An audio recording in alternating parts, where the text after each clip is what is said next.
I hear a lot on the radio with really big companies. At the end of the ad, it says T's and C's can apply and all that sort of stuff. Now, is contracts, terms and conditions and service agreements, is that really just big company stuff? What size of a business do you need to be running to justify, I guess, having these contracts? When do I know as a contractor that I should be putting this type of structure in place in my business? I think that's a great question, and one that most people will have, like thinking, I'm just a little guy, I'm not big enough to have to need these big contracts, fancy contracts, so on and so forth. But I think that we need to bring it back to understanding, the investment that small contractors or sole traders have in our industry specifically. Like, it's a big investment. You're investing a lot of time, energy, money into our machinery, our equipment, and so you want to protect that stuff. So I think for sole traders and little small companies or small businesses, I think it's even more important you're protecting your livelihood. So I don't think that there's ever a scenario where a contract or a services agreement isn't a great idea. That's my answer is everyone should feel comfortable that they're worthy of protecting their investments into their business. And also a client, a customer should feel comfortable and confident in you through your ability to go through the services agreement with them. So, yeah.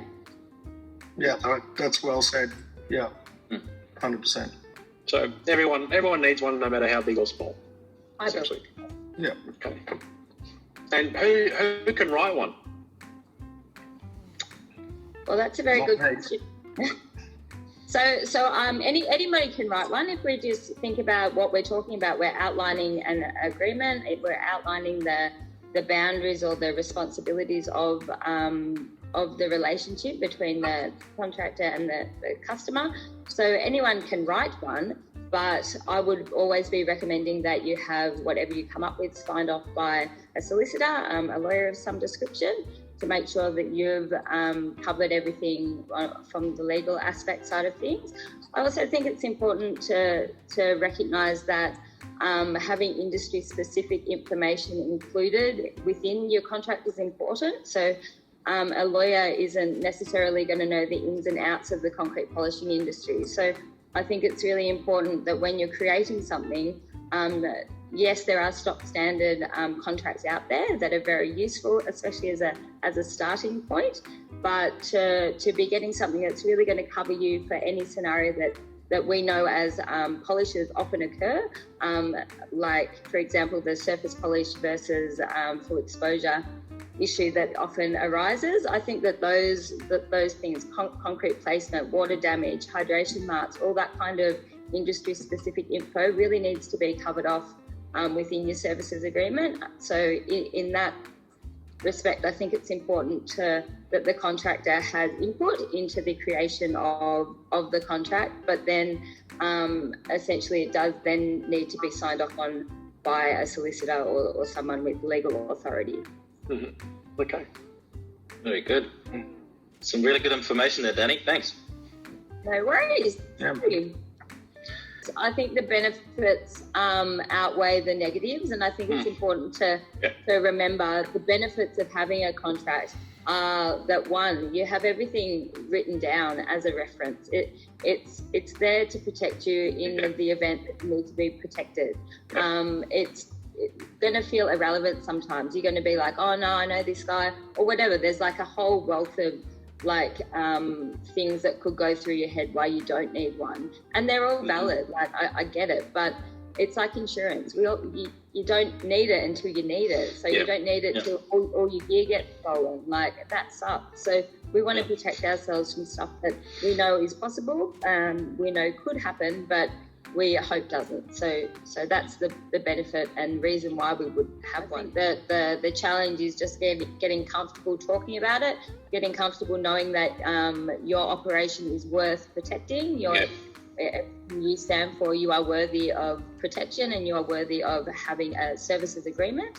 I think that, that's really important for contractors to understand. Okay, so Danny, this question is directed at you again. I'm a busy contractor. I love grinding and polishing concrete. The last thing that I want to do is sit down and write this type of stuff.